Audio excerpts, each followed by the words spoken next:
ಎಲ್ಲ ರಾಜ್ಯದಲ್ಲೂ ಕ್ರೈಮ್ ಇರುತ್ತೆ. ವೈಯಕ್ತಿಕ ಕಾರಣದಿಂದ ಇಂತಹ ಘಟನೆ ಆಗುತ್ತದೆ. ಬಿಜೆಪಿಯವರು ಇಂತಹ ಘಟನೆಗೆ ಕಾಯ್ತಾ ಇರ್ತಾರೆ ಅಂತ ಟೀಕಿಸಿದ್ದಾರೆ ದಿನೇಶ್ ಗುಂಡೂರಾವ್.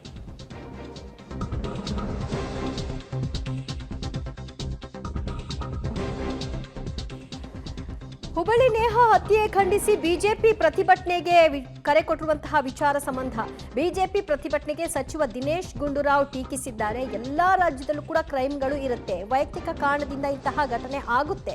ಬಿಜೆಪಿಯವರು ಇಂತಹ ಘಟನೆಗೆ ಕಾಯುವಂತಹ ಪರಿಸ್ಥಿತಿ ನೋಡಿ. ಬಿಜೆಪಿಯವರ ಉದ್ದೇಶವೇ ದ್ವೇಷ ಹೆಚ್ಚು ಮಾಡೋದು. ಪುಲ್ವಾಮಾ ಘಟನೆ ಬಗ್ಗೆ ಸರ್ಕಾರ ಮಾತನಾಡಲಿಲ್ಲ.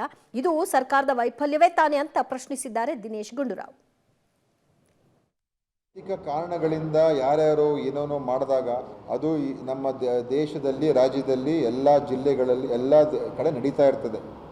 ಕ್ರೈಮ್ ಇದ್ದೇ ಇದೆ. ಕ್ರೈಮ್ ಫ್ರೀ ಕಂಟ್ರಿ ನಾವೇನು ಆಗಿದೀವಿ ಅಂತ ನಾವೇನು ಹೇಳ್ತಾ ಇಲ್ಲ. ಈ ಥರ ತಪ್ಪುಗಳು ಈ ಥರ ಯಾರಾದರೂ ಮಾಡಿದಾಗ ಅವ್ರನ್ನ ಹಿಡಿದು ಹಾಕಿ ಅವರಿಗೆ ಶಿಕ್ಷೆ ಆಗುವಂಥದ್ದನ್ನು ಮಾಡುವಂಥದ್ದು ನಮ್ಮ ಜವಾಬ್ದಾರಿ. ಮತ್ತು ಇದು ಕಾನೂನು ಸುವ್ಯವಸ್ಥೆ ಯಾವಾಗ ಸರ್ಕಾರದ ತಪ್ಪಿನಿಂದ ಅಥವಾ ಬೇರೆ ಬೇರೆ ಸನ್ನಿವೇಶಗಳು ಬಂದಾಗ ಮುಂಜಾಗ್ರತೆ ವಹಿಸ್ದೇ ವೈಫಲ್ಯವನ್ನು ನಾವು ನಮ್ಮಿಂದ ವೈಫಲ್ಯ ಆದಾಗ ಅದು ನಮ್ಮ ಹೊಣೆ. ಇದು ಯಾರ್ದು